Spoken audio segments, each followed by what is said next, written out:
Bismillah, Assalamualaikum warahmatullahi wabarakatuh. Alhamdulillahirabbil alamin, assalatu wassalamu ala Rasulillah wa ala alihi wa ashabihi wa man tabi'ahum bi ihsani ila yaumiddin. Amma ba'd. Rabbi shrah li sadri wa yassir li amri wahlul 'uqdatam min lisani yafqahu qawli. Allahumma la sahla illa ma ja'altahu sahla wa anta tajalul hazna idza syi'ta sahla.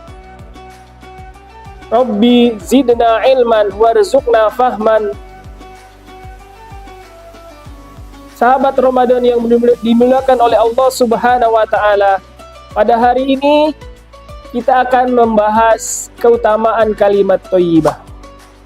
Sebelumnya kami akan memberikan keutamaan tentang puasa Ramadan.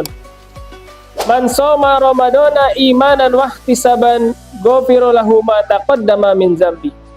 Barang siapa yang berpuasa di bulan Ramadan dengan penuh keimanan dan mengharapkan ridho pahala dari Allah Subhanahu wa taala dengan senang, ya, tidak terpaksa, maka dia akan mendapatkan ghufira lahu ma taqaddama min dzambi.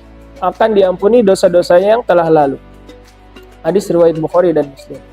Begitu juga dengan keutamaan berpuasa. Ya.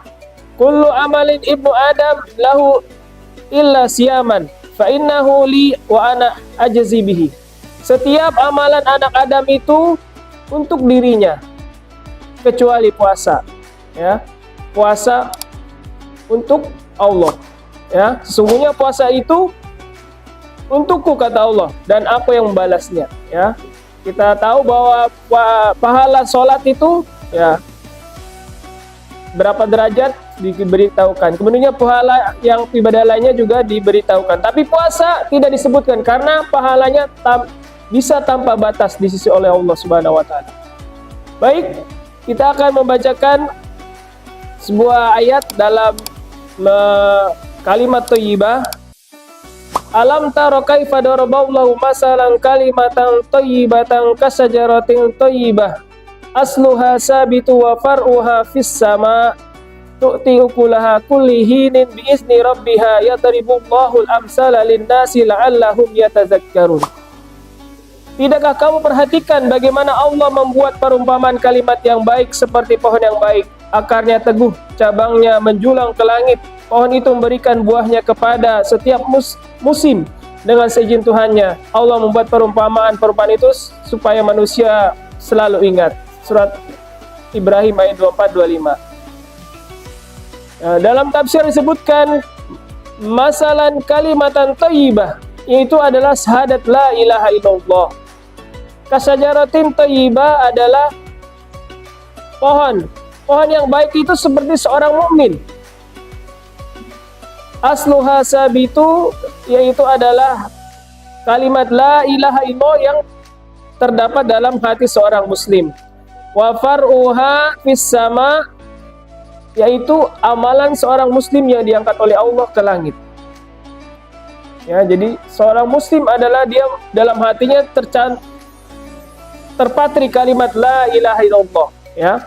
Maka dalam prakteknya, ya, barang siapa dalam hadis arba'in, hadis yang ke-19, barang siapa yang menjaga Allah, maka Allah akan menjaganya. Dan jika engkau meminta, mintalah kepada Allah. Dan jika engkau mohon pertolongan, mohonlah pertolongan kepada Allah. Ketahuilah bahwa seandainya umat berkumpul untuk mendatangkan manfaat kepadamu, maka tidak akan memberikan manfaat sesuatu pun kecuali dengan izin Allah. Begitu juga seandainya mereka berkumpul untuk memberikan mudarat kepadamu, maka tidak akan menimpa mudarat kepada kita kecuali dengan izin Allah. Kalimat thayyibat tidak hanya sebatas kalimat la ilaha illallah, tapi banyak di antaranya adalah yaitu kalimat-kalimat yang baik, kalimat-kalimat zikir, doa. Itu termasuk kalimat thayyibah. Ya, kemudian misalnya basmalah, mengucapkan basmalah ketika memulai pekerjaan yang baik, itu juga termasuk kalimat thayyibah. Nah, kemudian hamdalah, Kita mengucapkan alhamdulillah, bersyukur atas nikmat Allah, itu masuk kalimat thayyibah. Kemudian subhanallah, ketika kita mensucikan Allah, diucapkan saat kita melihat suatu keajaiban. Ya. Itu diantaranya. Kemudian takbir. Ketika kita mengagungkan Allah atau kita dalam jalan menanjak, ya. Itu termasuk kalimat thayyibah. Tahlil, mengesahkan Allah.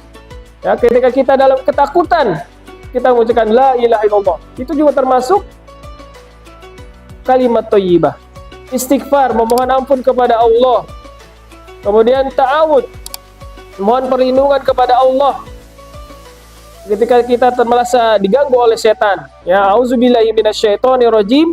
Kemudian masya Allah, ketika kita mengagumi sesuatu, misalnya. Kemudian istirza, kalimat inna lillahi wa inna ilaihi raji'un juga termasuk kalimat ketika kita tertimpa musibah, bukan hanya ketika ada yang meninggal, tapi ketika kita tertimpa musibah termasuk ada mengucapkan inna lillahi wa inna ilaihi raji'un. Itulah beberapa keutamaan kalimat thayyibah dan juga beberapa kalimat-kalimat thayyibah yang kita ucapkan yang semoga bermanfaat bagi kita semuanya, dan mudah-mudahan apa yang singkat ini bermanfaat bagi kita semua. Kurang lebih mohon maaf. Wabillahi taufiq wal hidayah. Wassalamualaikum warahmatullahi wabarakatuh.